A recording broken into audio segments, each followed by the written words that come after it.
believes in things that breathe life.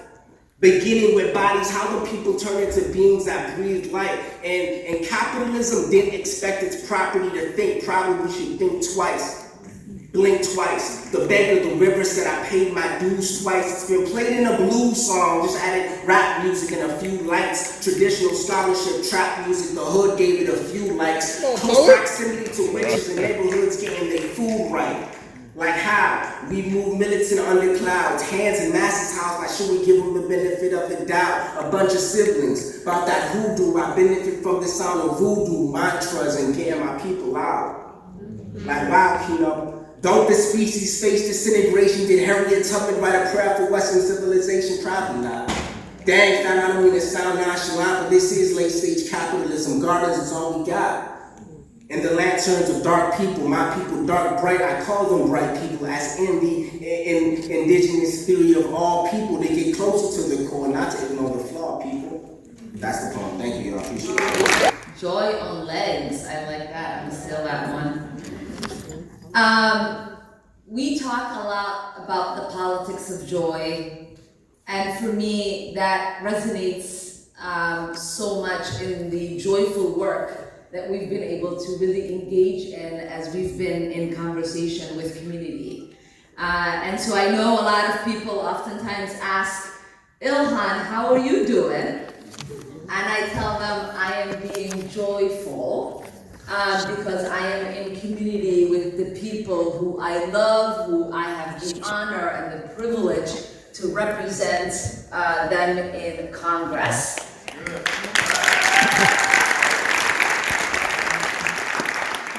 And what I do know is that there is always joy, as my sister Ayanna Presley says, when we are shaking tables, igniting conversations, and changing narratives. And so I hope that we get to have this really difficult conversation in a joyful way, because it is about transformation that we are after. We're after transforming the language we use for each other, about ourselves. We want to transform the language people use for us, and we want to collectively heal as a community. I always talk about how we need to make sure that you internally need to liberate yourself before you seek external liberation. If you don't know your power, you cannot grab it from someone else.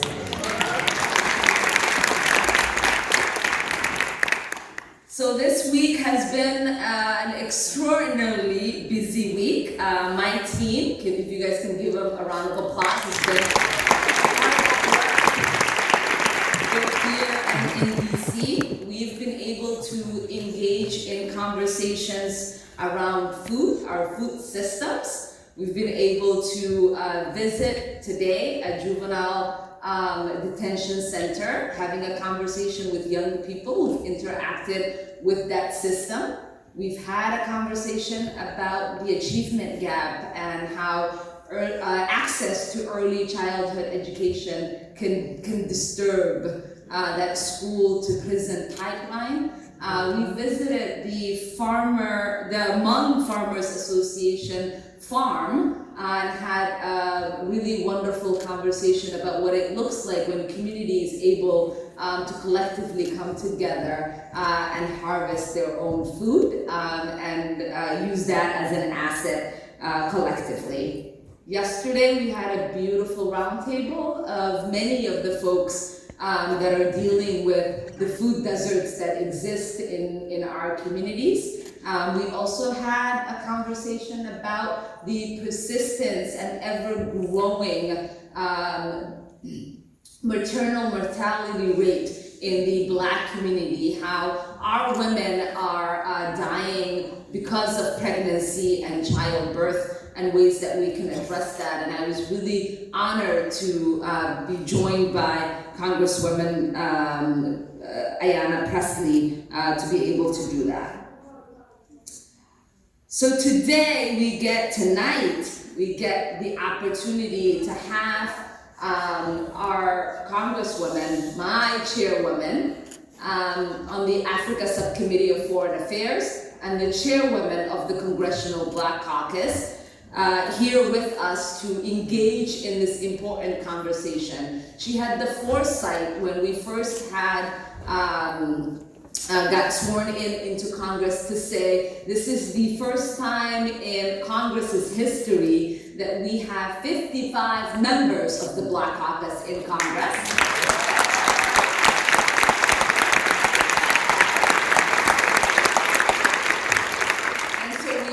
To harness that power that we have to be in community, uplift those conversations, talk to them about the kind of progresses we're making, which tables we're shaking, and then have them talk to us about the tools that they're using to shake tables in their own communities so that we can collectively work together to uplift our communities from the racial disparities that continue to persist.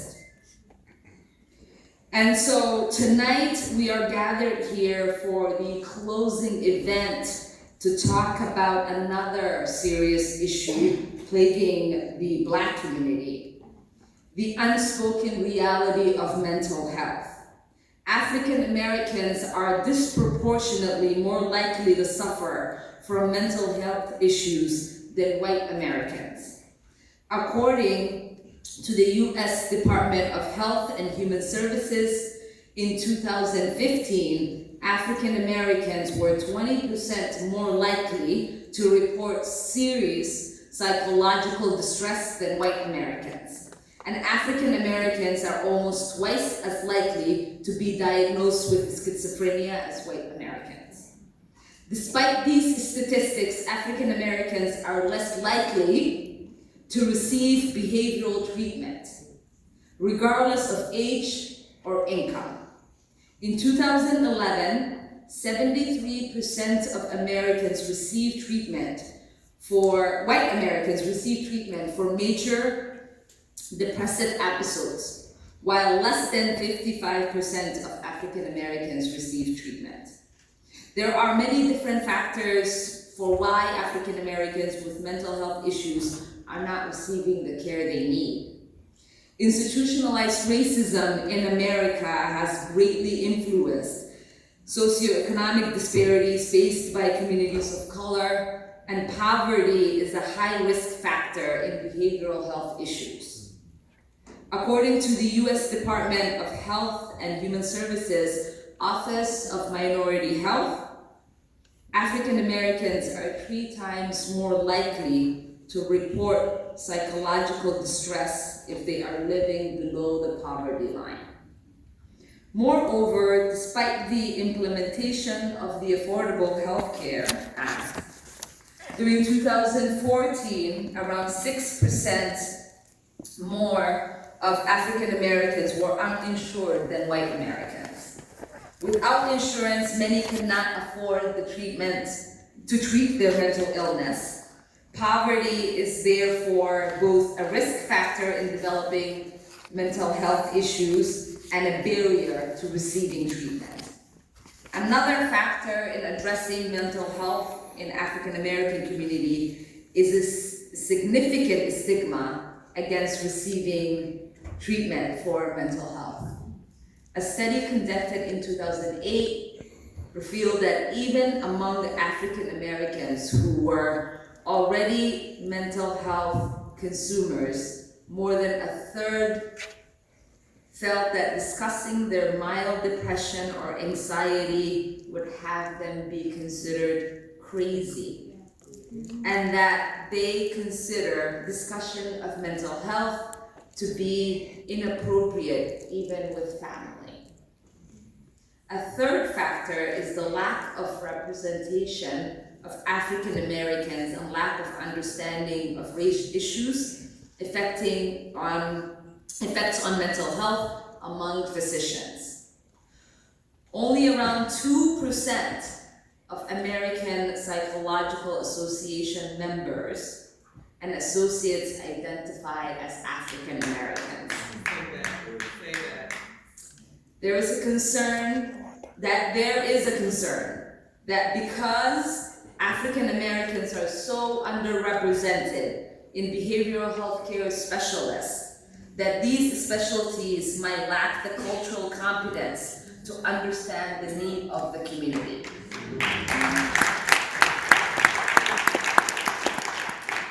Our healthcare system has long been fraught with racial discrimination that leads to the kind of bias and distrust interferes with our care, which is why the federal government must do everything it can to increase employment, diversity in the healthcare field, and to expand access, ensuring healthcare for all.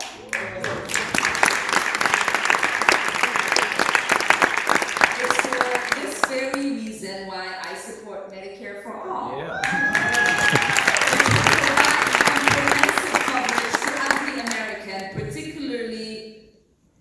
Important given coverage gap that consistently plagues minority populations. I, along with my colleagues, also sit on the Congressional Black Caucus Task Force focused on combating youth suicide in the Black community. Shame, socioeconomic status, lack of trust, and access remain barrier in mental health, leading to so many African Americans suffering in silence. I am happy today to be joined by my colleagues and local experts to discuss the prevailing issue of mental health in the Black community. And I'm happy because we are finally talking about the things that have been unspoken for a really long time. Our first panelist is Dr. Willie Garrett, who is the president of the Minnesota Psychiatric Association, practicing for over 20 years in the suburban, rural, and urban settings. His background includes treating depression, anxiety, low self-esteem, trauma, self-defeating behaviors, grief, and work-related problems. Next, we're joined by Dr. Rachel Hardiman, who is an assistant professor in the Division of Health Policy and Management at the University of Minnesota School of Public Health. She is a health equity researcher whose work is focused on the link between structural racism and health. And finally, we have Cynthia Fishall, who oversees children's program and provides training to parents and professionals for the National Alliance on Mental Health Illness, NAMI. She also provides outreach to cultural communities. Prior to coming to NAMI, Cynthia worked as a special program counselor for the Minneapolis Public Schools, working with homeless and highly mobile students. She also worked as a clinic manager for Hennepin County and served as the patient advocate for Hennepin County Family Medical Center.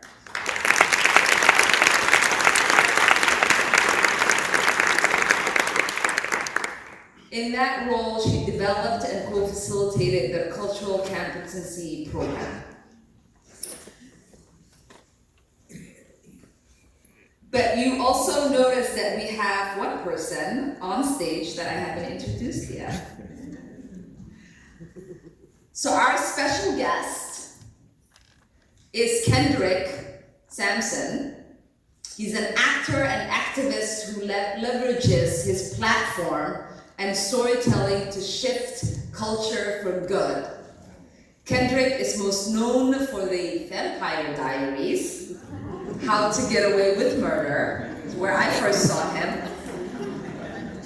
White House, Supernatural, The Flash, which my son enjoys, and most recently his portrayal as Nat in HBO's critically acclaimed Insecure.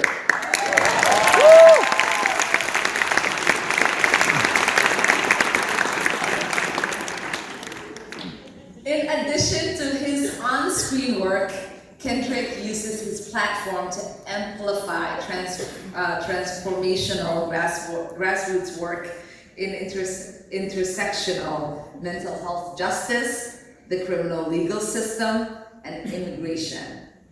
Kendrick co-created the BLDPWR initiative to build authentic and active relationship connecting his industry to the organizers that do the most urgent and transformational work. Kendrick strives to build a community of freedom fighters in the entertainment industry, liberation, motivated artists, storytellers, athletes, and musicians. So everybody knows I'm a huge fan of Kendrick, and once you hear him speak, you will know why I am such a fan. Kendrick? Hey y'all. To preface this for full disclosure, I believe and I do my best to follow the teachings of Jesus, right? And I just want to say to Congresswoman Omar that as far as all these so-called Christians that are attacking you are concerned, your leadership that I have seen exemplifies the beautiful, inclusive, revolutionary teachings of Jesus.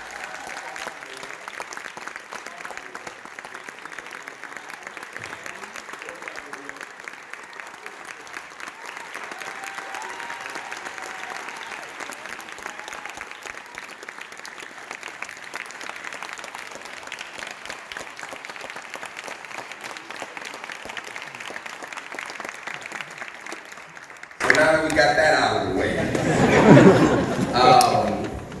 Recently I was listening to a pastor give a sermon the other day about Jesus on the cross. And if you've been in church, you've heard this story about how Jesus is flanked by two men who are also enduring this unimaginable, cruel execution by crucifixion, being nailed to a cross, right, until you bleed out. And it's just like unimaginable, right? In today's society, supposedly.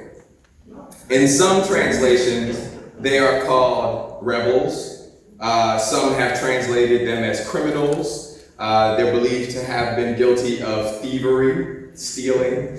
And he tells one of them by the end, "You will be with me in paradise." That's paraphrasing majorly, right? But whatever, y'all get the point.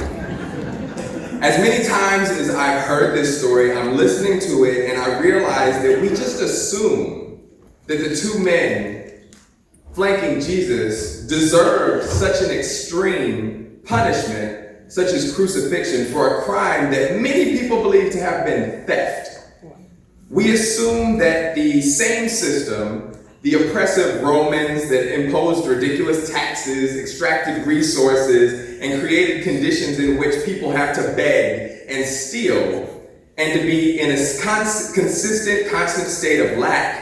The abusive Jewish religious leaders, the same criminal legal system that is executing the Son of God, and a society that views execution as entertainment, rightfully convicted the two men flanking Jesus and put them up on a cross. We just assume that they did, whatever they did warranted this punishment.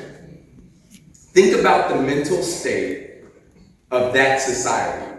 What drove them to this? That is literally their entertainment back then. Their biggest form of entertainment was watching people get executed, right? We need a fundamental shift, and I will also say this is not in my notes. We have to also think about the society that we are in today that hears that story and accepts those two men as being guilty of whatever they did and being worthy of that type of punishment. Mm-hmm. Jesus didn't see it that way. So we need a fundamental shift in thinking about how we approach the health of our communities, the way we allow punishment and violence from law enforcement, from society, from a criminal legal system, from the state, to be the first answer to problems that are health problems, far outside of their job description. Policing and incarceration have replaced the role of mental health care. Instead of care and support, we criminalize and incarcerate. Communities are dealing with trauma, then being pulled out of their community, being isolated and brutalized, and then getting out, and our returning family and community repeat the cycle. We need healing. This is largely what mental health looks like in our communities. It looks like Black, brown, Muslim, and immigrant youth being criminalized in school, high surveillance that breeds paranoia and fear. It looks like our children being treated as at-risk, potential gang members, violent extremists, and threats to national security. Yet with the culture and foundation of white terroristic violence, not 1 cent has been committed to the surveillance and abolition of white supremacy.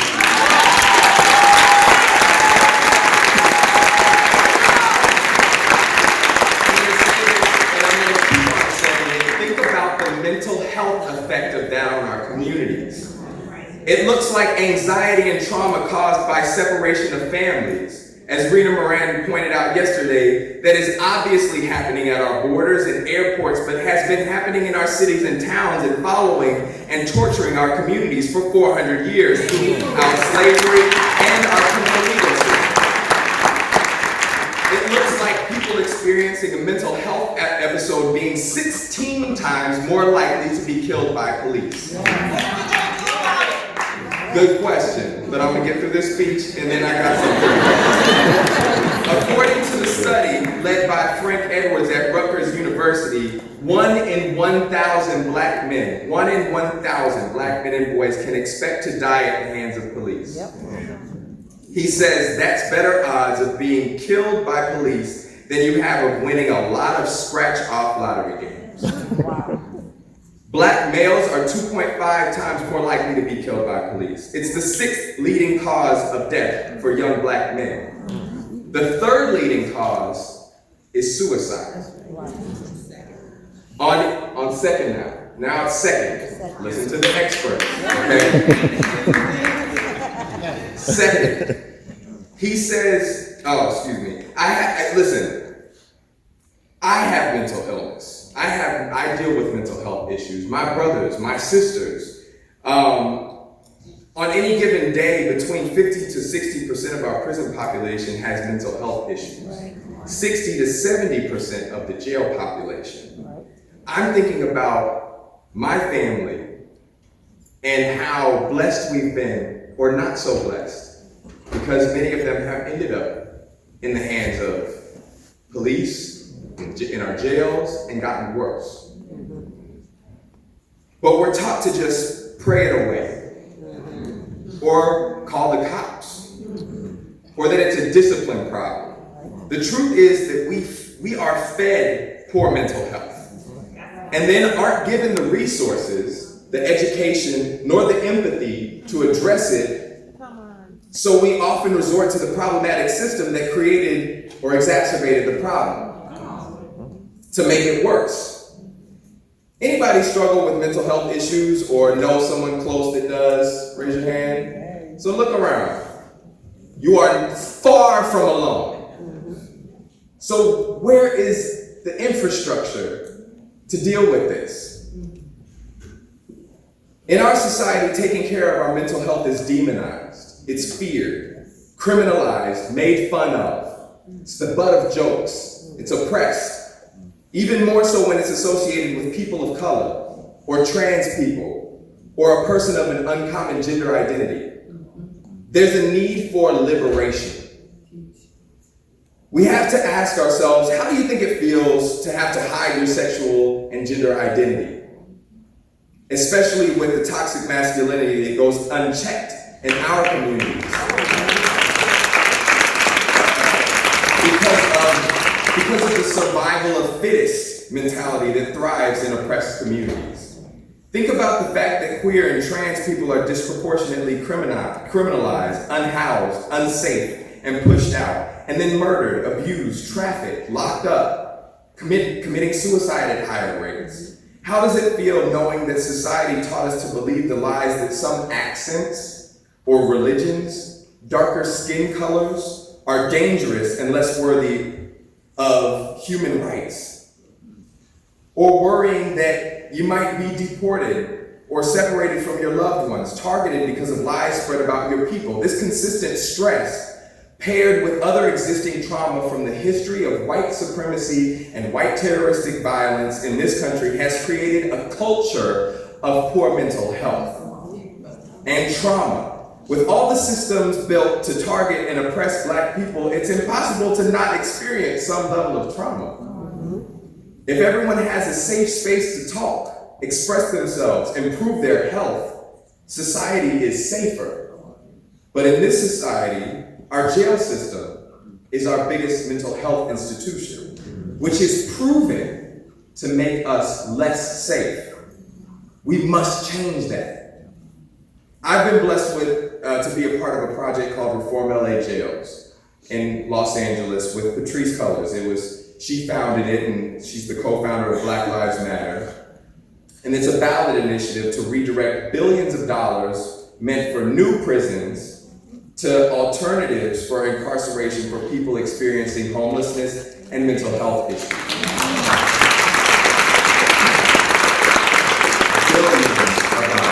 Billions that they wanted to build new prisons in the largest county jail system in the world. We're taught that public safety equals law enforcement. But if that were true, Fortune 500 CEOs would all move to the hood to feel safe.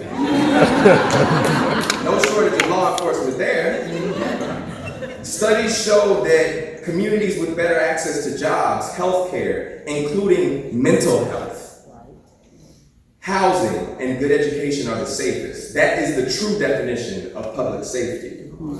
I'm fighting for a world where our leaders view those as our most important investments in public safety. We must demand that counselors and therapists in our schools and access to mental health care over police and punishment in oppressed communities. This is vital to public safety.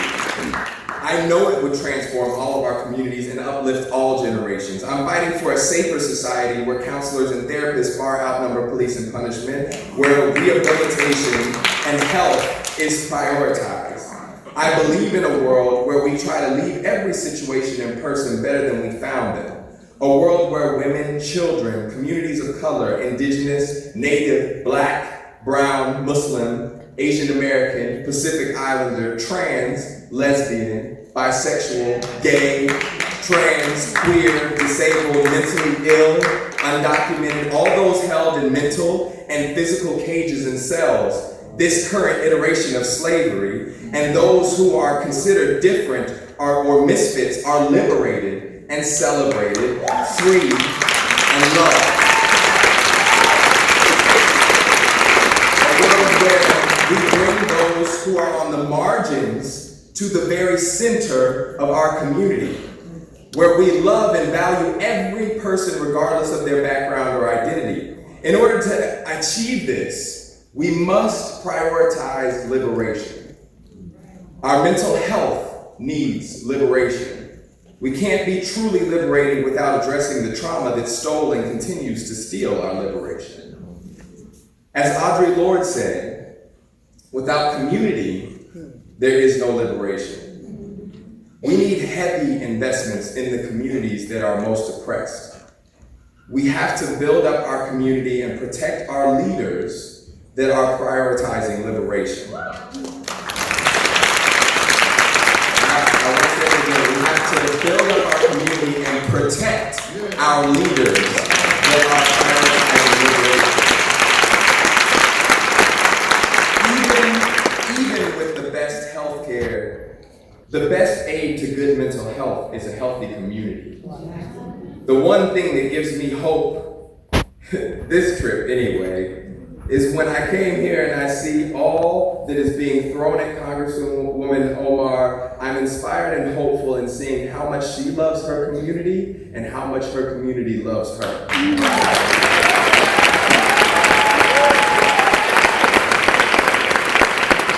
Let's demand and create and incentivize jobs that heal our community. The money is there. I'm not sure what it is here, but I know in LA County, we use 42% of our budget on policing and incarceration. The city uses 56% of its budget. This is billions of dollars. With the movement around Reform LA Jail successfully shutting down the construction of 2 prisons, or 2 jails, really, to the tune of $3.5 billion. The ballot measure is moving to take that money and commit it to alternatives to incarceration for mentally ill and homeless, for decentralized, community-based, care-based, public health approach to treatment. We can't say we don't have the money. The money should be taken from the institutions that, 1, should not be tasked with handling a public health crisis, 2, have a well-documented track record of actually making the problem worse. We need to take that money from those institutions and invest these public safety funds into a decentralized, culturally informed, trauma-informed, community-based mental health infrastructure. Unarmed, community-led emergency responders, interventions, substance abuse treatment. I think we need to start thinking fundamentally different about investing in the most vulnerable, targeted, and oppressed in our communities. And as Councilmember Jeremiah Ellison said yesterday, we can't have colorblind solutions to harms that weren't colorblind.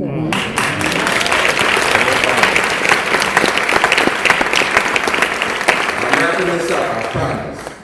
But historically and currently today, there is disproportionate funding based on zip code, income level, and skin color.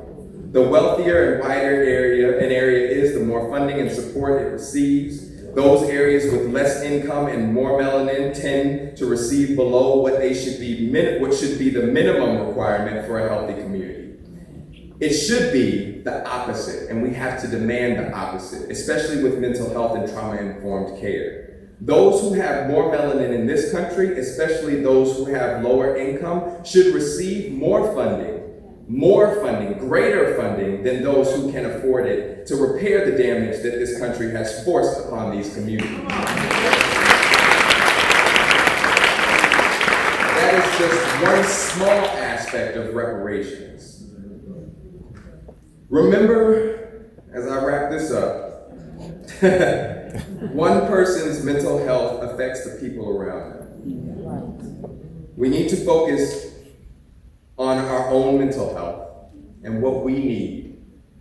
Demand that, and demand that others have the same. We need to focus not just on ourselves, but also on our community as a collective. All of our liberation is linked together. Let's break these chains that hold all of us back. As always, I like to close out with the words of Assata Shakur. So if you would like to repeat after me. It is our duty to fight for our freedom. It is our duty to fight for our freedom. It is our duty to win. It is our duty to win. We must love and support one another. We must love and support one another. We have nothing to lose but our chains. We have nothing to lose but our chains. Now, one more time, so that everybody can hear us in Minneapolis and all the way to the white supremacy house. It is our duty to fight for our freedom. It is our duty to fight for our freedom. It is our duty to win. It is our duty to win. We must love and support one another. We must love and support one another. We have nothing to lose but our chains. We have nothing to lose but our chains. One more time. It is our duty to fight for our freedom. It is our duty to fight for our freedom. It is our duty to win. It is our duty to win. We must love and support one another. We must love and support one another. We have nothing to lose but our chains. We have nothing to lose but our chains. I say. So we'll have our panelists give an introduction of themselves and the work that they're doing in relation to dealing with the mental health crises in our community.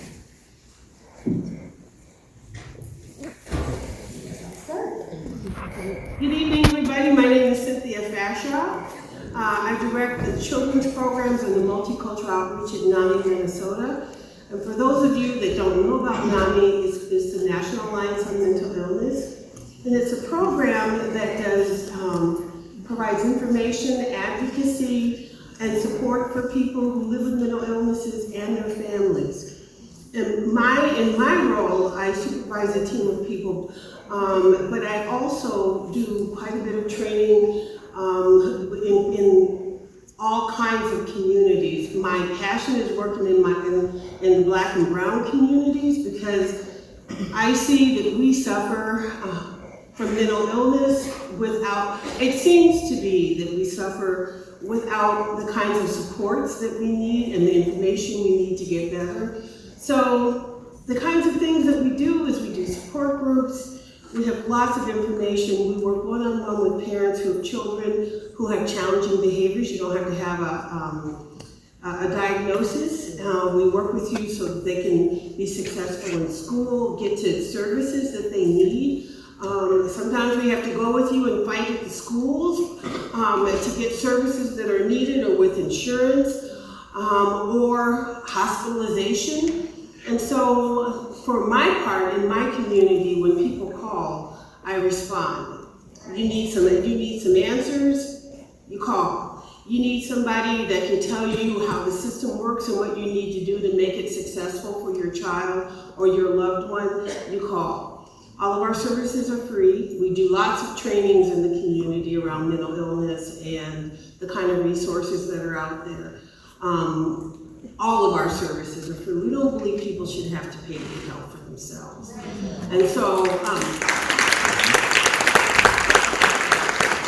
we do education around mental illness, but I also do a lot of suicide education, suicide prevention education, and I go in after a suicide so that we can stop the spread of suicide. I work with parents, I work with communities, I work with schools so that we can prevent suicide. Suicides in the Black community have increased over 300% in the last 10 years. You know how they always talk about Black people and they say, there's a disparity between Black people and their white counterparts. Well, it used to be that white people had a huge suicide rate as compared to Black people. In the last maybe 12 years, that number has caught up. So there's something going on that we have to address as a community. And that's why I agreed to come tonight. And it's so nice to hear you, affirming what's being said tonight, because tonight it's on you, it's on all of us, that we are a community, that everybody in here has a responsibility to themselves, to the ones they love, and to the community. And so I'm really excited to see you here and to be here tonight. Thank you. Hello everyone, thank you for being here today. My name is Willie Garrett. I am a psychologist. I'm also a person from poverty. I grew up in the inner city of Philadelphia, Pennsylvania, and I actually came out here to the Midwest to go to school because my high school counselor said he wanted me to get as far away from Philadelphia. That was a start. But I've been a psychologist for a long time. I specialize in working with children, but I see adults as well. Part of the reason that I see adults is because you don't make any money seeing children. For one, you can't afford to have a full-time child practice, actually private practice. Outside of my work, the direct care that I offer, I am the president of the Minnesota Association of Black Psychologists.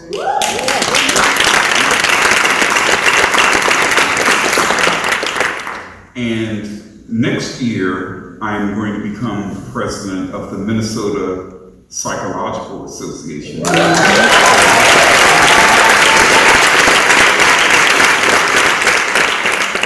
I work with a diverse group of people. Most of the people I see are people who live in the city, who live in poverty. I see a lot of immigrants in my practice. And I really enjoy my work. In addition to seeing clients, I worked with the Legislative Committee of the Minnesota Psychological Association and the American Psychological Association in lobbying in Congress.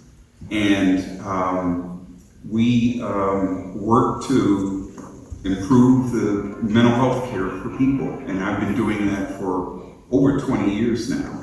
And as you can tell, doing something for 20 years, we still have a long way to go to bring about change for people.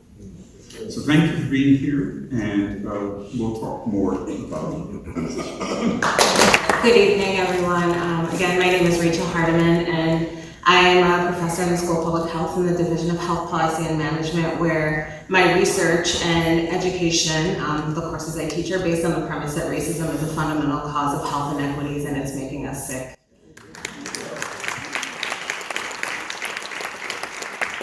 I'm a native Minnesotan. I was born and raised here, and one of the things we know about Minnesota is that we consistently rank as one of the healthiest states in the nation. We're always in the top 3, top 5.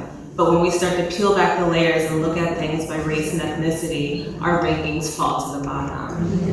And the role of the work that I do and the research that I produce is to create an evidence base and an empirical evidence base for policymakers like Congresswoman Omar in order to be able to create that change that we need to see. So a lot of the work I do studies the impact of police violence on health in our communities, or the impact of mass incarceration, or the role of implicit bias in the clinical encounter, and what that looks like for the Black and Brown people in our communities. I'm happy to be here tonight and to have a discussion with you all and be in community. Thank you. Good evening, everyone. It is certainly my pleasure to be here with you today, and I'm most honored that I get to be here with you and sit next to this fearless lady right here. Very proud of, and you should know that in Congress, especially within the Congressional Black Caucus, we have her back.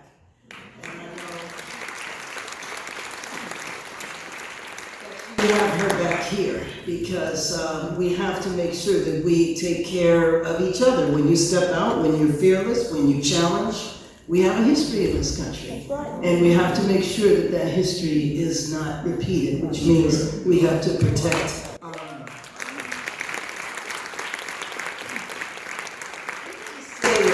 This year marks the 400th anniversary from our arrival, our capture, kidnapping, torture from the continent of Africa and brought to the shores of what would later become the United States. A delegation of members of the Congressional Black Caucus just returned to Ghana, back to the origins of where we were kidnapped from. And I think that one of the profound things, I love your research, and I know about your research in terms of racism being the root cause, but one of the reasons why I think it's so impactful is because our history is absolutely denied. It doesn't even exist. I don't understand why you people keep talking about this. Why can't you just get over it? It happened over 150 years ago. What is the problem? All you need to do is just work harder. That person got shot by the police. Well, I'm sure they did something. You don't know what happened before that happened. What is always so profound to me is that someone from a different experience can't just for 1 minute say, maybe I don't know. Maybe I don't understand.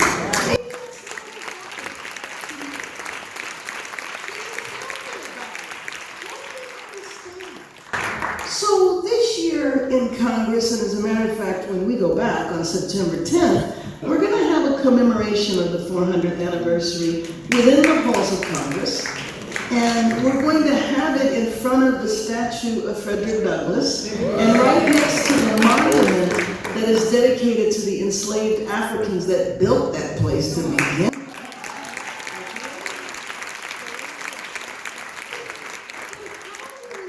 People to absorb this fact. The period of enslavement lasted 250 years. Not 12 years, 250 years. All that happened in the transatlantic slave trade, we don't know how many people were lost. 250 years when we have so much pride at the development of the United States? Well, heck yeah, the United States is developed because the first 200 years were done with free labor. And it wasn't just about the South. The entire economy of this country was about enslavement because the folks in the North and the factories made the chains that were sent to the South that kept us. So after 250 years, we had 100 years of apartheid. It was also called Jim Crow, in which mass murders, you mentioned watching people get executed. When lynchings happened, they were advertised like sporting events. Come and watch a black person be burned. So you have 100 years of that. That takes us up to the 1960s. We had a civil rights movement. Affirmative action programs were put in place that lasted about 10 years before they were under attack. So with a history like that, how dare anybody say, why are you guys still talking about this?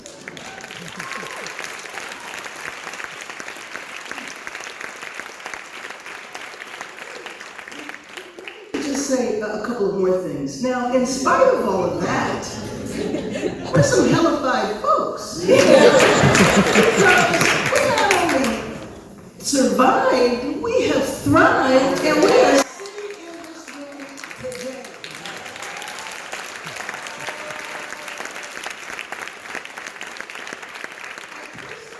That we need to look at mental health just like physical health. You don't wait until something happens to go to a doctor. You go to a doctor annually.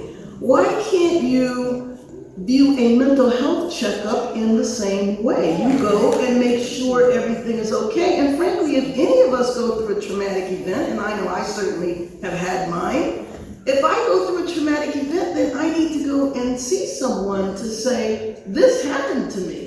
So I don't have to have a mental illness per se, but all of us are impacted by the trauma of these 300 years and essentially no resolution to it and the virtual denial of your existence or denial of your trauma. Thank you. Yesterday's panel, we did get into a little bit in discussing historical and generational trauma.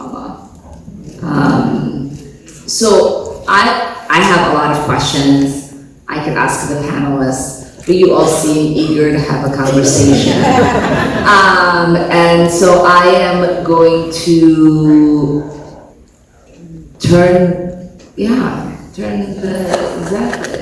have you all ask questions, give us comments.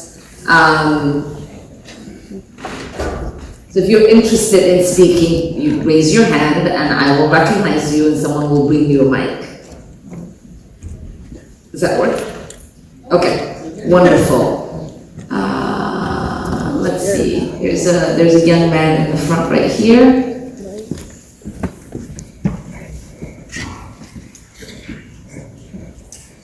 First, hello to everyone here. Hello to Sister Ilhan and to our Congresswoman Bass from California originally, so it's good to see some more California representation in Minnesota. My question was, how can we get more Black and brown bodies in positions of giving some of the resources? Because in starting some resources to address some of the mental health issues, oftentimes I find the people that are giving the grants don't look like us, don't come from our communities. Many of the times the resources that they want to give are for a performative basis rather than anything that's actually impactful to the communities. And when we also get those resources, how do we then spread the message so other people can then sit at that table? Because I find that there are very many resources there, but the people who really need them, as kind of evidenced by the lack of seats here today, don't really know that some of these resources exist. So how can we, A, put more of us at the table to actually give some of these resources, and B, make them more equitable, make them more impactful, and have them actually reach the communities we intend? Thank you. We're going to take a few questions and then tackle them 3 at a time. Okay.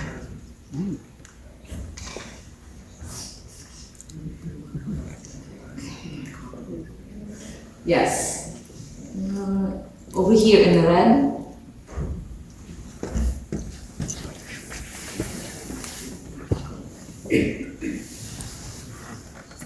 Hello, everyone. Thank you for coming and speaking with us all tonight. My question is very much so in line with what this gentleman just asked. I recently, I've been graduating for a while, but I went back to school to get a doctorate degree so that I could help my community more. And going back to school was a huge financial burden for me, but I knew that it was something that I needed to do, despite the fact that it, was I'm going to be paying student loan debt back for the rest of my life. But how do we make education from the beginning more accessible and more affordable to people of color so that we can provide more providers of color, whether it be for physical health, mental health, anything that it might be? How do we make it more affordable? How do we provide those resources so that people who look like me can feel like they can go to school and not have to take on such a large amount of debt to do so?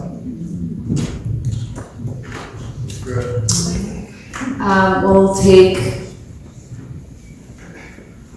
over there near the red outfit. There's a woman in gray. Let's talk to Yolanda. Thank you. Thank you, everybody. I just have a quick question. I'm a third generation Northsider from Minneapolis. Northside? I've also been in military service, and I've earned my doctorate in clinical psychology. I've had the chance to have a wonderful evening with Dr. Garrett and break bread as a Black psychologist in the state of Minnesota. And much in line with the other questions that have been asked, how do we prioritize the people that look like me and have my experience in the role of psychologists and mental health providers? Sure, it's about money, but more so it's about race isn't necessarily related to higher instances or better outcomes in terms of services provided, but it does have something to do with drawing people in. So when I see my clients and I tell them, I get it, I'm from the North Side, I get it, I've been through that. My dad went to prison, I've been through that, I see it, I hear you. How do we bring more people in with an experience that's less than traditional, like me? Is it funding, is it access, what is it? Why are there only less than 20 Black psychologists in the state of Minnesota? Why is that a thing? So how do you change that?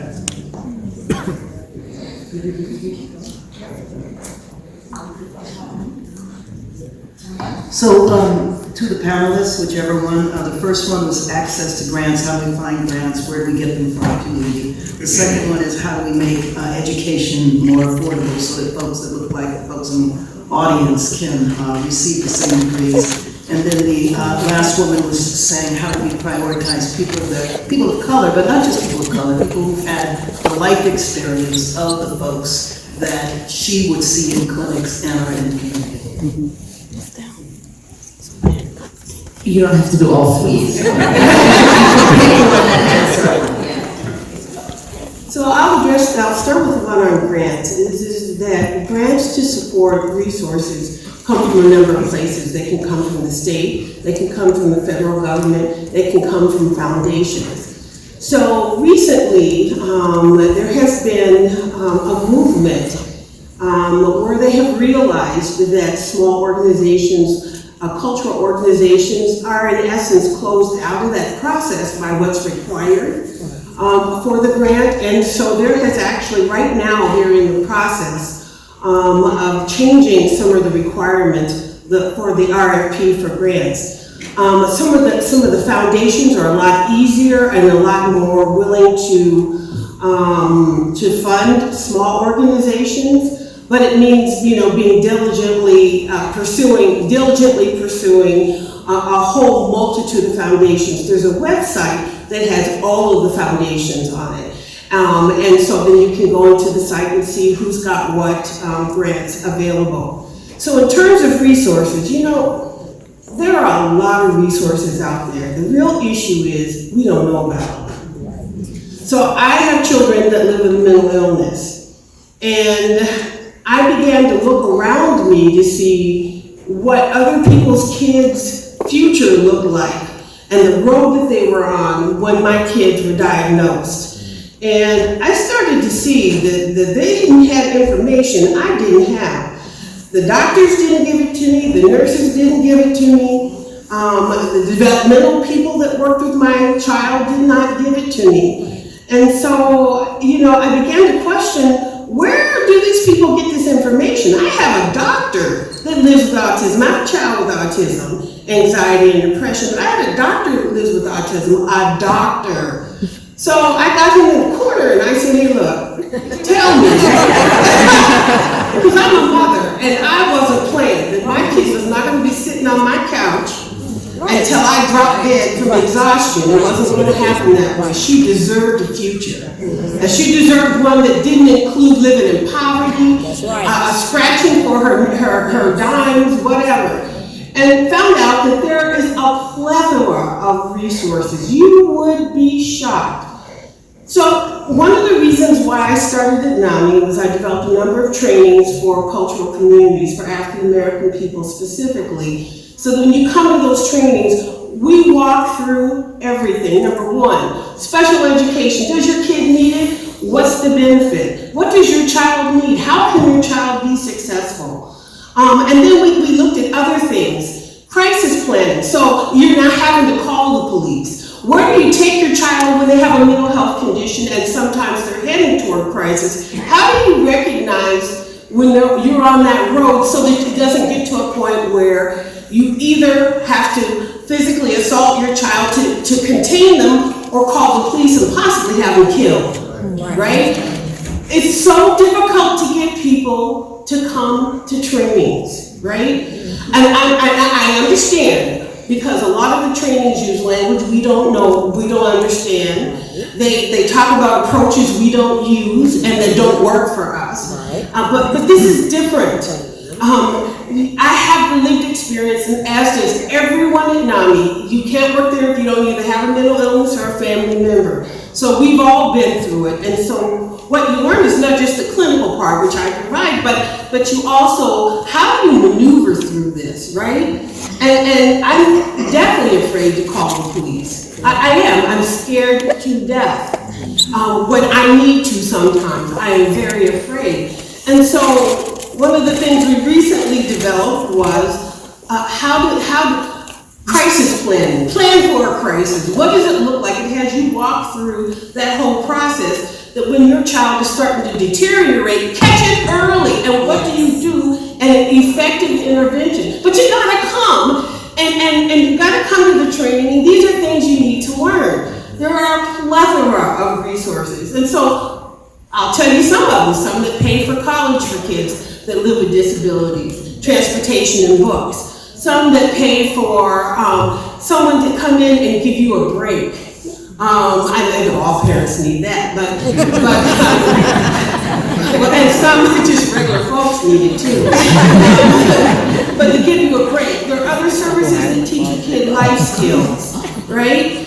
And so, again, there isn't a good format for people to learn it, because doctors aren't telling people, you know, I mean, I don't know any better way other than to put it on television, and none of us have that kind of money. But these trainings provide you with the roadmap to success for your child, to give your child a better chance at success. So we don't necessarily have to create a system as to learn what's already out there and avail ourselves of it. And what was the other question? So how to make education more affordable, and then also getting people who are with the experience to, let me tell you, maybe someone else. We had this discussion before we came out here tonight about getting people that look like us in the mental health field. And I'm going to turn it over to the other two. I'm going to just say a couple of things. It starts early on where we are set up not to be successful and be able to transition into those kinds of fields and jobs. It starts with what happens at school. If you grew up on North Side, a lot of the schools in the North Side don't offer the same classes as they do outside of the North Side. So when you go to apply for college, you don't have what you need to be able to be accepted into college. Other things that play into that, do you know that if you get caught and get a ticket for having noise pollution, like your music is up too loud, it inhibits your ability to go to some colleges and to get some financial aid. Now, yes, these are all true facts. This is true. Just and 90% of those noise pollution cases get released, but it still inhibits your ability to go on. So that's the bottom of it. I'm going to turn it over to Willie and Rachel because they have the other level. Yeah, that's a complicated issue.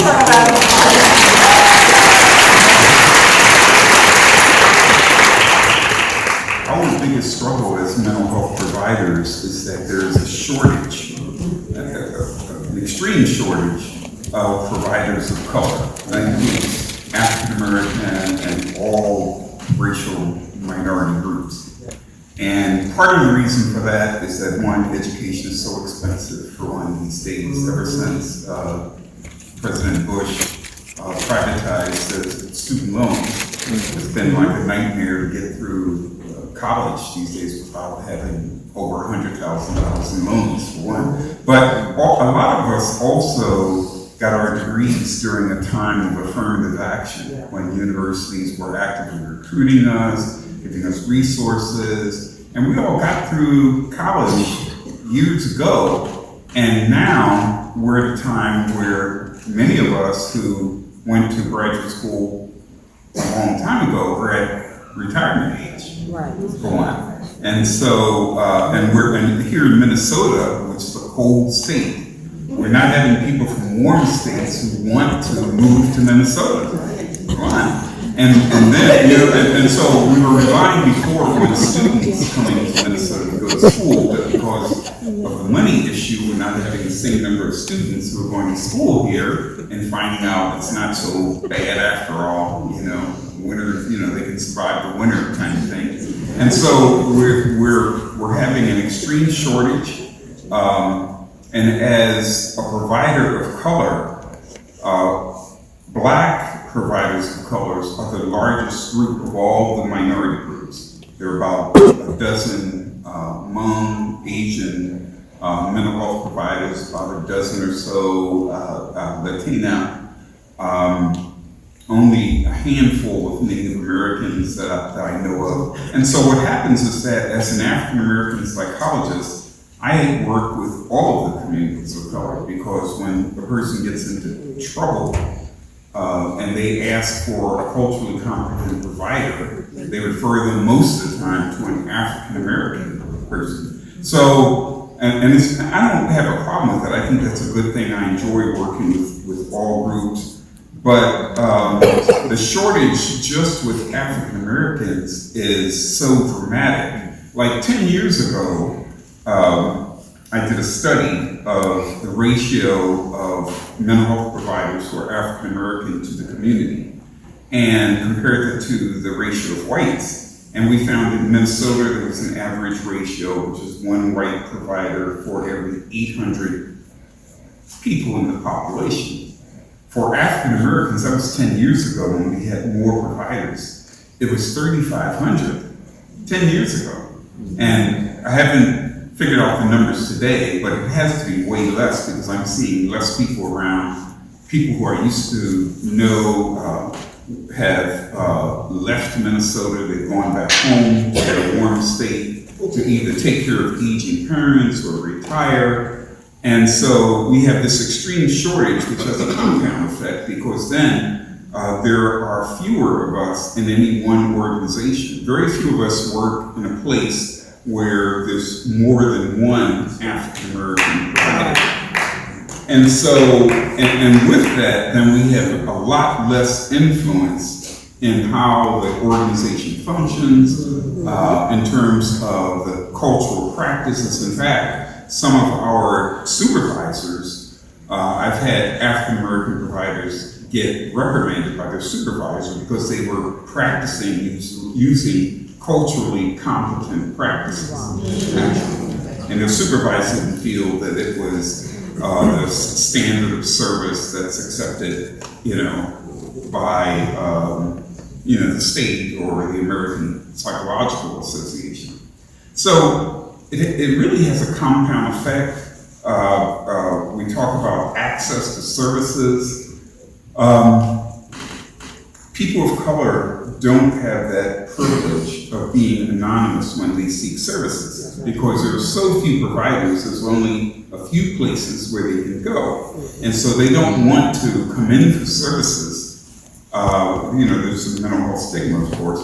They don't want to come in for services. They're going to run into their neighbors or their children or their boss or someone that they know. And so people are reluctant to come in for services, and we won't then see them until it's a crisis, until they end up in the emergency room or the police bring them in.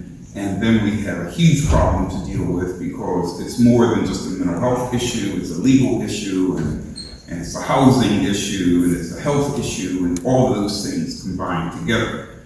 Right now, there are 10 African American child psychologists I know of, and I'm one of the 10. You're seeing 10%. Right here. And so, and there's thousands of African American children. But think about the fact that we're not just treating African American children, we're treating Hmong children and Native children and all the Hispanic groups of children. And we're also not just treating people who are from the city, but in rural greater Minnesota, there's a lot more people of color out there than you think. There are these packing plants where they process meats and manufacturing plants, and then there's the farming outside of the city. And so people of color out there have virtually no mental health services. And so they will seek them in the city. So all of us are overloaded, really. There's only so much that we can do. And we need white allies. We need them trained in cultural competence. The graduate schools are not training them in cultural competence. And so the graduate schools are training them in like cultural awareness or in some sort of cultural history, but not in understanding the psychology of being like an African American person, or the behaviors and nonverbal behaviors that African Americans show. And one of the things that I can share with you guys is just a little thing, like with African Americans, especially the lower the income that they have, the more they show these kind of behaviors, things like they look away more often when you talk to them, they have more pauses in their speech, they tell the stories from the end and then move up to the beginning of the story, and all those things affect their lives. For example, when they go into a job interview, think of the impact on the job interview when they're looking away and pausing with these long pauses and telling a story. You're taught from a middle class standpoint that you tell a story from the beginning, the middle, and the end. And they're starting in the end and going to like the beginning and then the middle kind of thing. Think about what impact that has on police stops. A police officer stops you, and when under stress, African Americans will show even more of those behaviors. They're considered suspicious behaviors in middle class culture. And so then it escalates into violence or an arrest or something of that sort. So there's layers of systemic issues here that need to be addressed. One of the questions that we were asked about was about health insurance. And even if you have health insurance, it doesn't guarantee access to mental health care. I mean, there's a lot of reasons for it, but one of them is the whole issue of parity. For 20 years, I've been working with the American Psychological Association to try to get the parity law enforced. The parity law basically says that you will get the same mental health benefits that you get for medical benefits. Like you can go and see a doctor a lot, right? But for mental health, there are all these restrictions. You can only have so many individual sessions, so many family sessions, so many days in the hospital. And then there's deductibles and co-payments and all those kinds of things. I won't take up all the time here. But in any case, we've been trying to get that law enforced for years. And every year, the insurance companies come up with something new to get around the parity law. And so, there's talk about Medicare for All and universal health care and the Affordable Care Act. All of them agree for taking us a step closer to getting mental health care for everyone, making mental health care accessible. But right now, the way it stands right now, with having for-profit healthcare organizations manage our health, I don't think we're ever going to be able to get our mental health needs met, or even our medical needs met.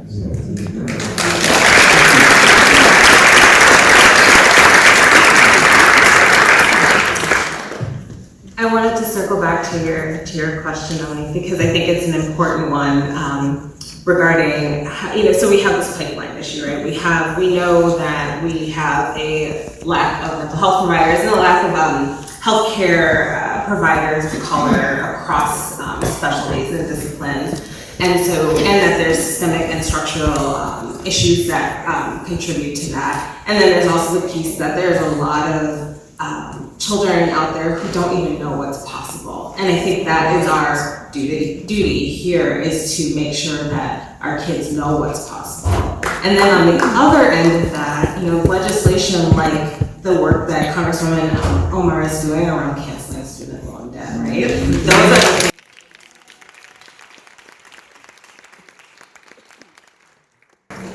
so thank you for that question. Oh. Can I also add that, make sure that the biggest thing is, we need to change the way that we talk about mental health in our communities, and we have to talk about it more. We have to educate ourselves on it more. We have to hold more forums like this. We have to support our leaders that are prioritizing mental health. When candidates, not just national level candidates, but local candidates, state candidates, city candidates, when they're talking about universal health care or whatever, make sure that they're also talking about access to mental health, and make sure that they're talking about repairing the damage of trauma. Make sure that that is trauma informed. Make sure that that is cultural competent. We can't really, you can teach white people about cultural competence in the Black community all you want, but there are certain things that you just can't teach, okay? And so we have to demand more resources and access in communities, better education, education that meets the requirements to get into institutions better. To be honest, if you have melanin in this country, your education should be free. That's my policy. But somebody, please. That's part of my resolution still. Co-sign, my co-author is me. It's just, there's certain things that we do have to look at on the state level. There's a lot more power that mayors have than we think. There's a lot more power than the commissioners' courts have than we think that control budgets. There's a lot more power in city council, in the state level, and in the national level that we have to demand the things that we need in our communities. And if we're not demanding mental health care in the way that we should demand it, to make sure that it's in our communities, and disproportionately higher funding, in my opinion, in oppressed communities that have been impacted by the government's problems, the government's forced poor mental health on our communities, then we won't get it, because we're not going to get anything. They're not just going to wake up one day and be benevolent and be like, you know what, I've seen y'all hurting, and I'm going to give you what you need. So anything that we've gotten so far, we have demanded and pushed, and people, as Representative Karen Bass just stated, it wasn't given to us. We have the resilience in us, is us thriving now, but we have so much more further to go to actually truly thrive in liberation.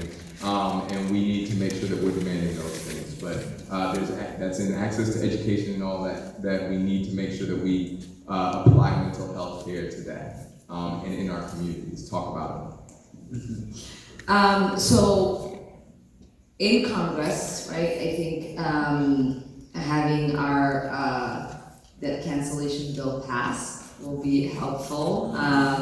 We're also proposing college free tuition, and so that's great. But I think at the moment there are folks like celebrities like Kendrick who are taking the issue of mental health serious and advocating it in real ways. And Taraji B. Henson came to testify in front of our task force. And she just, I think, founded a foundation that helps give scholarships to people in the Black community who are interested in going to school in your field. And so there are resources that are being created because people understand and value the importance of addressing this critical condition. In regards to grants, somebody asked earlier, and resources, Congresswoman Sheila Jackson-Lee earlier said that, look at the federal websites, look at your state websites, look at your municipality websites, and reach out to the members that represent you and demand that they work with you in trying to access those grants, because that is money sitting there that is supposed to be allocated to the public to do good. Congresswoman Karen Bass has to catch a flight pretty soon, so there are two people here who literally have been standing up with their hands up from the beginning, so I am going to take their two questions and see if we can do a quick wrap up with those two, and then I think we'll find a way to answer the rest of your questions. Go ahead. My name is Dale Johnson, and I just want to give a little context before I get into it. But I'm from Chicago. Grew up with my mom and dad didn't even have an 8th grade education. So for my mom, for me growing up was, I want you to survive. I don't want you to have children before you graduate high school, and I don't want you to go to prison. That's my motivation and fuel. So, I'm graduating at the top of my class in 8th grade in high school. I go to college, and I'm there, and I end up dropping out my sophomore year on the dean's list. So it's not about aptitude or anything, but there's no fuel to my fire. Where am I going? What does this mean? What does it matter? My mom and dad seems fine. They raised me, we're good. So I don't know if any of you all have heard of Willie Lynch, and we're fighting against a system that's designed against us, and it's been that way, as I think Karen had mentioned, the Honorable Karen, I'm sorry, but just like we built it and it's against us, our counterparts, and don't know how to describe them, but they've been building it as well. So you will ask the question, how do I get access to this, or how do we do this? The system is built against you, so it's going to be a very hard fight. And what I do every day is, I see my peers who come from this anger. We're victims of this society and we don't even know it. We say you're keeping it real in the Black community where I'm from, where that it's victimized you to think that you want to stay in this shell and you don't want to grow and you don't think that there's more. And when you try to do more, you do it in a way that's coming from anger a lot of times. So now they label you as the angry Black person or the crazy person, or I think like Willie was saying, you're shit because the paranoia stands in because we're so scrutinized. We have to be self-aware. The system won't always work for us. We have to be teaching our children and not relying on schools. We have to be teaching ourselves. In my community, my peers look at me like, oh, you got it together, it's great. It took me a very long time to get there, and I go to counseling to better myself. And when they talk about it, I make it very casual. And so, for us in a position to do that, if you're looked at that way, when they ask me, yeah, I go to counseling once a week. Oh, you go to counseling? Yeah, what's wrong with that? I want to make it a normal thing, change that narrative. It's nothing wrong with it. It's for the betterment of you. Sometimes you need a soundboard to speak out on, and that's a hard thing to do. So 2 mantras I live by is love, respect, and connection. You have to learn to love yourself. We all have intrinsic value. We're worthy. Everyone is. Every single one of us has some value that we can do. And people have been putting your values down, so you can't be a productive member of society if they're doing that. You have to overcome, love yourself, respect who you are, your process, even if it's slow, go for it. Connect with yourself. Why did I get mad in that moment? Why did I react that way? Got it. What was that reason? So I think that's what you want to keep in mind again. Spread that, build your love shield, spread that love around, like love and respect. Appreciate that.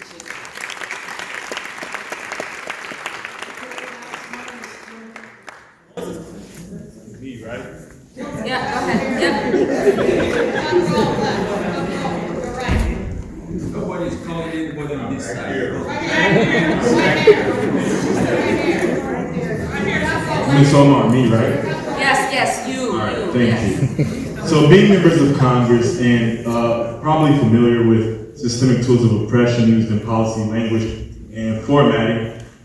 Sorry, I gotta catch my breath. So being members of Congress, I'm particularly speaking to honorable Congress people right now.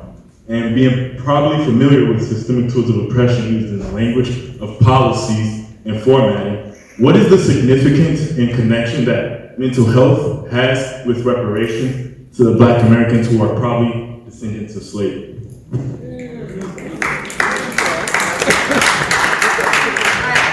so we'll do over there. There's one over here, and then this last one. But that's it.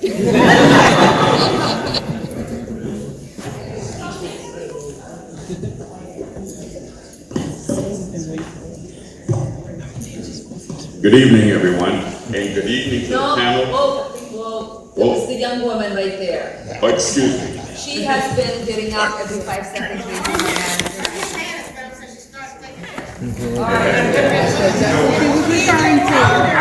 raising her hand. What'd you say? I don't know who she was talking about. Go ahead. All right. Young man, pass it down. Listen, we respect our elders, we also respect our women, and we respect people who've been, raising their hand for a long time. We asked them to ask this question, so now she has the mic. Thank you. My name is Marlissa, and I am a Liberian American artist. And I'm interested in going to school for art therapy. And my question is basically about what he was saying, what I think he was trying to say, almost. But basically, how do we change the narrative associated with Black mental health? I think that we use the enslavement as a way to tell our stories, but we don't really tell our stories. And I think we're afraid to tell our stories because of the associations that are on the mental health. I think we see it when we see, for people who work in group homes and in crisis centers like that, we see how mental health can be stigma, and we see it as a problem that's only for white people. And we don't see it as a problem that has come from our generations. And being a first generation of immigrant parents, I see the trauma in them, but they don't see it. And they push me not to see my own. So how do we change the narrative associated with the Black mental health? I think that's the thing that we need to figure out before we have the conversation about our health and why aren't we getting the exposure we need to or the connection that we need to. We need to talk about what is our mental health condition. Thank you.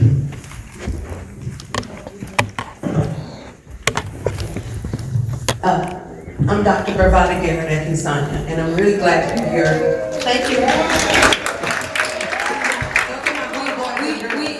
We can't see you, can you? I'll try to stand, but I'm handicapped. Hold on. Oh, I'm so sorry. We'll come. I'll try to. I can't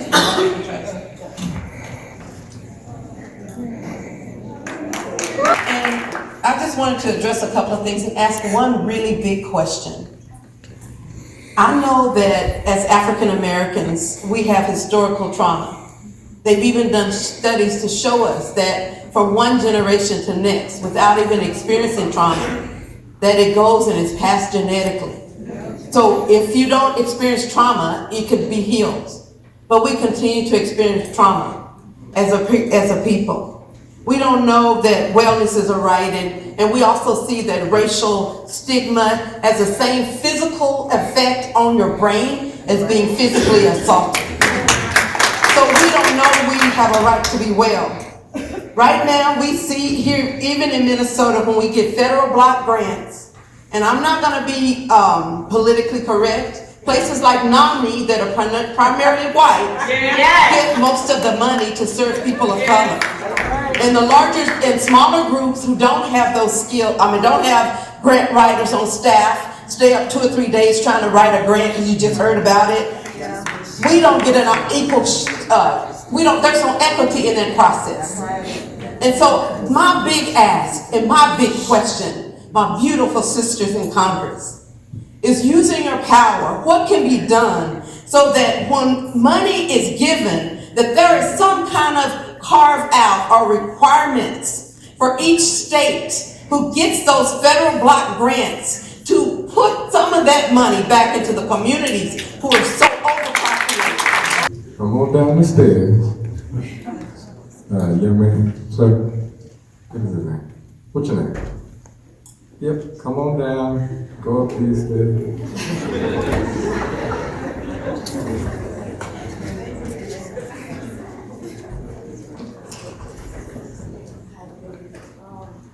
If you can be as brief as possible so we can take one more and the chairwoman can get on her flight, that would be great. Thank you.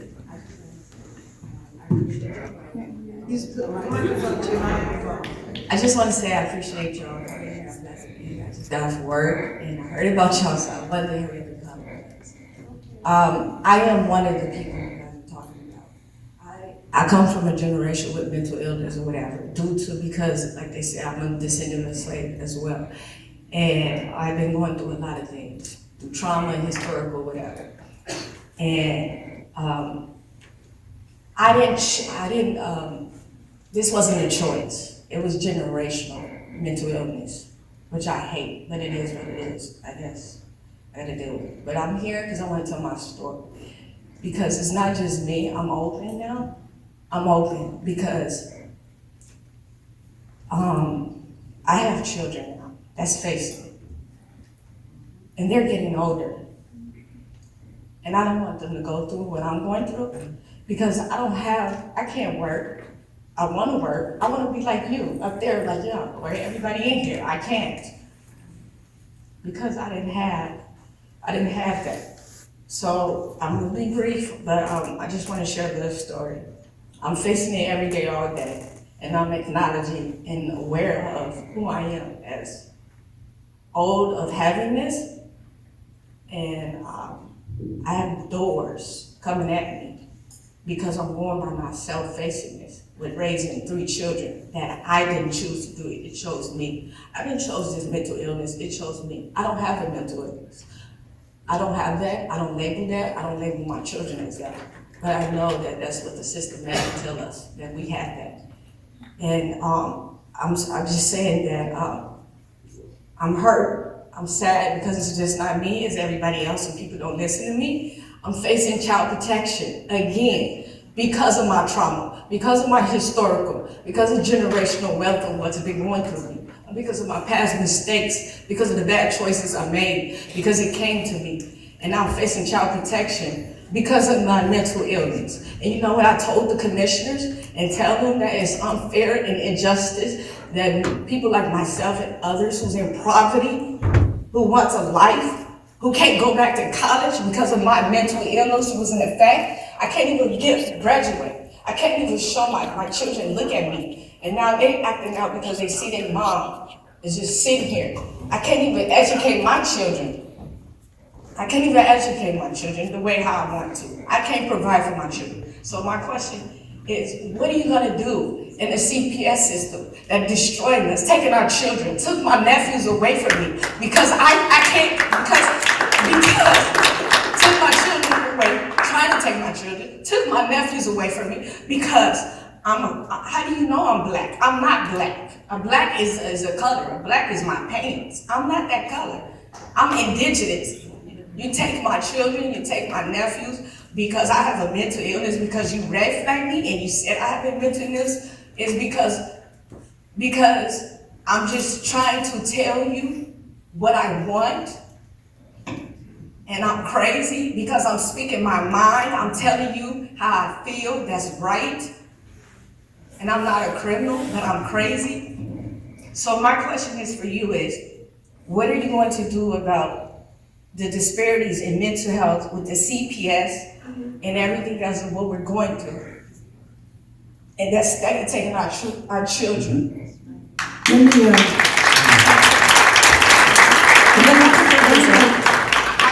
I want to finish my list, please. Please. Go ahead. Thank you. And then also is that the challenges in the terms of, is there is a different way due to race or socioeconomics or cultures that indigenous are walking through the road of day with mental health, their perhaps community.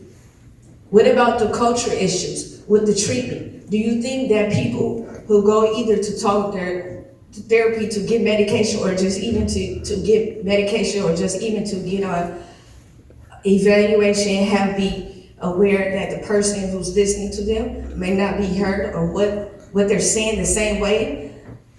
Cancellation, and then we are more risk for dismissal and the mental health is more. What can be done with people like myself suffering? And like I said, that this is very serious. Yes. And it hurts me because my children about to be next and taken away. But can I just offer you some help? Because I'm listening to you and you need help right now. And so I got up a second ago so that I could go ask the professionals over there if they could speak to you separately. Because you're talking about very, very important issues, and I don't think that this is the best way to be helpful to you. It is, because you don't understand. It is the best, because I want people to see, it's not just me, that what I'm going through every day, all day. Because this is not my story, this is for me to help everybody else. Because I'm standing up, I'm standing up, and I'm tired. I go up to the Capitol, I write, I just talked to the news reporter. I just graduated from the policy board of the governor's council. They didn't even want me to keep going. And I did not give up, just like that. I said, I'm not gonna give up. I wake up every morning, for 5 in the morning, and I just got off work. And you know where I'm at? I'm here and there, and I'm getting harassed every day for no reason. And I just want to get a job like you, and to be a good mother to my children.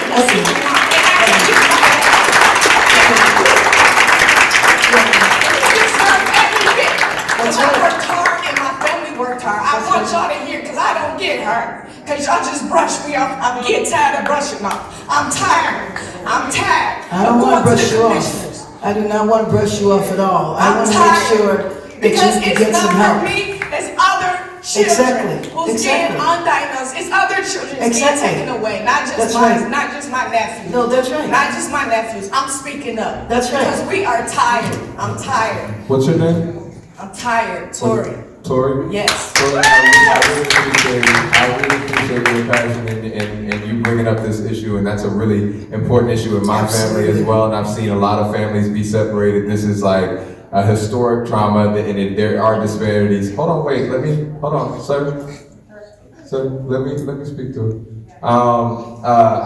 There are a lot of disparities in our community, and they target people with mental health. That is an absolute truth. They make sure that they use not just our skin color, but also our mental health, and they feed that into our communities, poor mental health in our communities, as I was talking about before. So your concerns are not only completely validated, but we want to make sure that we answer it and we have time to answer it. That's the thing. I don't have no mental illness, and that's why I didn't say you had a mental illness. I said poor mental health is bred into our communities, and they target people because of whatever. We're talking about constantly misdiagnosing Black people with schizophrenia and so many different diseases that they call, or mental health issues that they call, or just simply off of the way that we communicate we communicate differently than most people. And so we want to make sure that we get to the experts and make sure that they have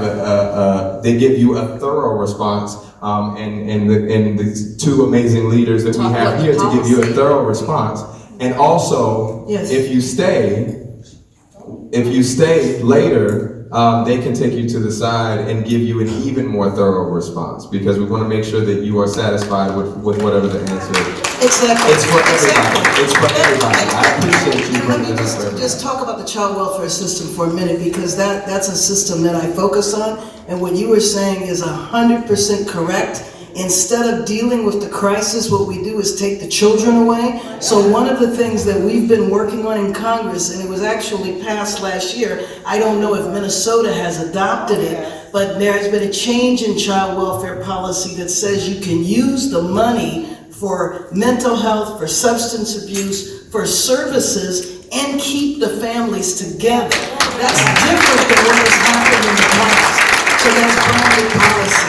I want to say a couple of other things, and then as Representative said, I am going to have to leave because I have to go to the airport. I really hope you don't leave, because people would like to help. Yes. But let me just say that one of the things that we need to work on is reforming the criminal justice system so that the financial aid form is not, you're not penalized because you have had a conviction. We need to deal with the student loans. One, you know that Representative Omar has an excellent piece of legislation, but there's also legislation that we need to pass to encourage people to go into the health professions and have loan forgiveness if they agree to work in our communities, because that's what they used to do years ago. And then we need to have specific programs that recruit us to go into these professions. We need preparatory programs, support while you're in the program, making sure that you get the placements. We need to have the struggle within the schools so they do teach cultural competence and not cultural awareness, and that they understand the impact of racism and trauma, and historic trauma. So there's a lot of things that we need to do, but let me just say something to everybody here though, because I don't think when we have these type of events, I always hate if people walk away feeling hopeless. We can change. We can change. But people have to be involved. And so we took one part of our government back in November, okay? We ran folks out of the House of Representatives, which is why Ilhan Omar can have her legislation and actually get it passed. We need to take back the Senate, and we need to fire that crazy man out of the White House.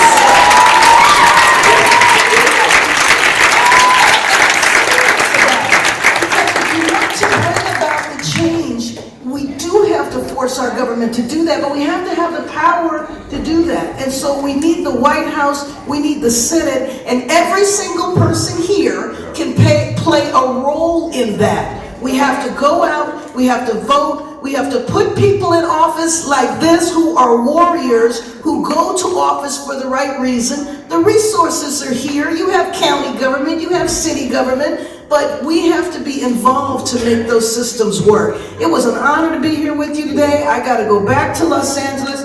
Kendrick, I know you'll be back there. We'll be back there soon, but I would love to come back and continue to support you. We will take that one last question and then have the panelists try to answer some of these questions. Can somebody now please walk up the mic all the way up there? At the top of the stairs. Keep going, keep going, keep going, keep going, keep going. Walk, walk, walk. Top of the stairs. Top of the stairs. All the way. Top of the stairs. There we go. Yeah. Now turn left. Keep going.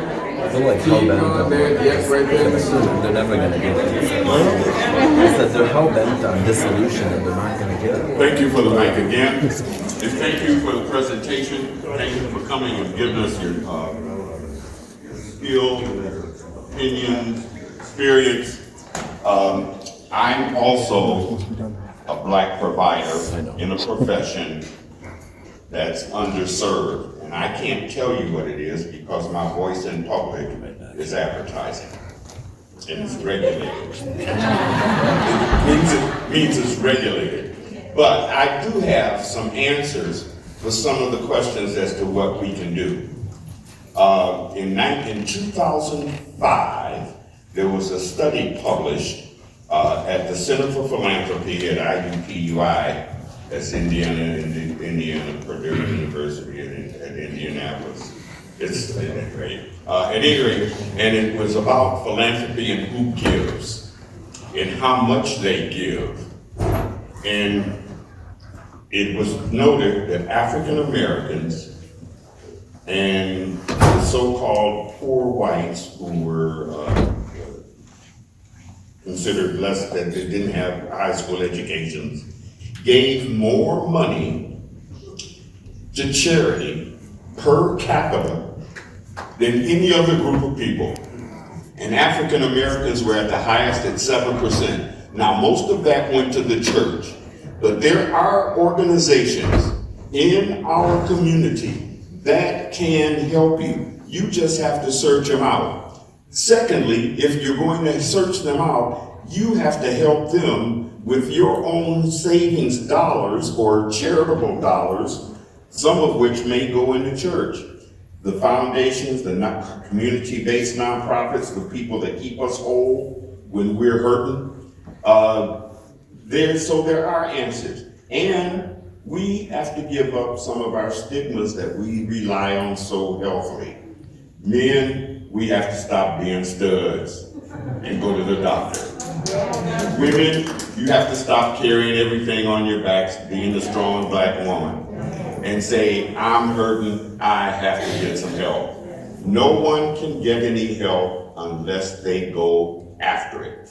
No one can help the other person unless they've helped themselves first.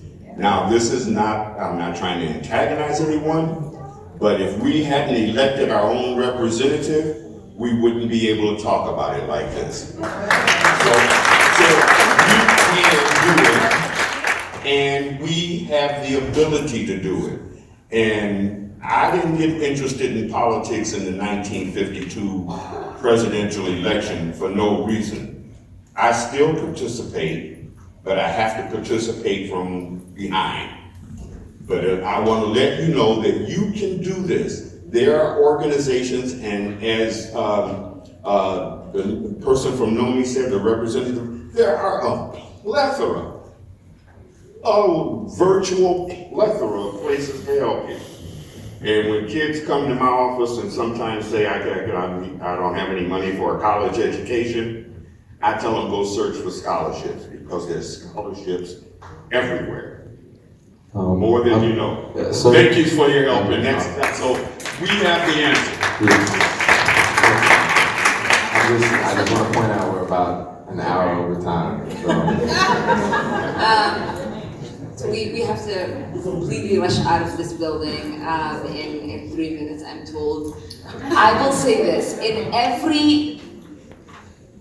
every policy that we look at, we try to be intentional in trying to make sure that intersectionality is going to be cared for and implemented. And so that goes for whenever there's money being allocated, if we're looking at closing any sort of gender gap, that race is included in that. That is a conversation that the Black Caucus is constantly engaged in and centers. And there isn't really anyone, I think, within my colleagues in the Congressional Black Caucus that doesn't understand how our foster care system, our criminal justice system, our housing systems, our transportation systems, our immigration system, all of the systems that exist in this country are disproportionately having a negative impact on our lives. And so majority of the work that we do is to scan through the system, to scan through the policies that are already in existence, to look at what are some of the policies that are coming down the pipeline, and to say, this isn't going to work out for our communities. These are the kind of policies, as Rachel was talking about yesterday with her colleagues on the panel about how we have to be intentional in making sure that we're not polluting the water that people are trying to swim in. So that is the work that we're engaged in. We are excited about being intentional in being in community and having these conversations. We are not interested in silencing people because we're having these important conversations, because we want conversations to happen that traditionally don't happen in the open. And we're really excited for the opportunity to get rid of some taboos and figure out how we collectively heal as a community, and create pathways to prosperity for all of us. I will give Kendrick the last word. I know that our panelists will be walking out, and hopefully you'll get to engage them in conversation as they walk out as well. I will come chat with you for that. Kendrick, close us out. Okay, so the number one thing that we have to remember is we need community in order for liberation to occur. And we need to be liberated from all of these, from separation of family, that includes CPS, that includes the foster care system, that includes police, that includes our mental health being liberated, that includes access to the proper education, the proper resources, that includes, sir, reparations, that includes all of us in that fight. There's not enough of us organizing. There is not enough of us organizing. There are not enough of us organizing. There are not enough of us organizing. A cause that you are really passionate about. It's not just about the conversation. When we're talking about reparations, when we're talking about, these are important things that actually have to happen in order for us to thrive and in liberation in the way that we actually need to. In order to bring about equity in all of this, we have to have reparations. We have to have resources extracted from the institutions that are harming us and placed into institutions that are founded to heal us, because the institutions that were founded to harm us.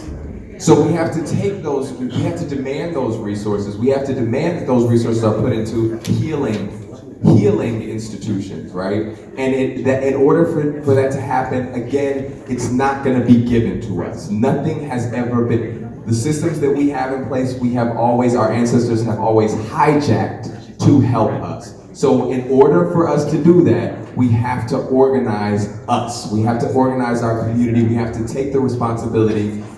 While we have to demand accountability for our leaders, we also have to demand accountability in our community for ourselves and take the responsibility to organize. Continue to organize. I will leave it at that. Thank you, Kendrick, for joining us. Thank you to our wonderful panelists for being here with us. I want to extend an extremely warm,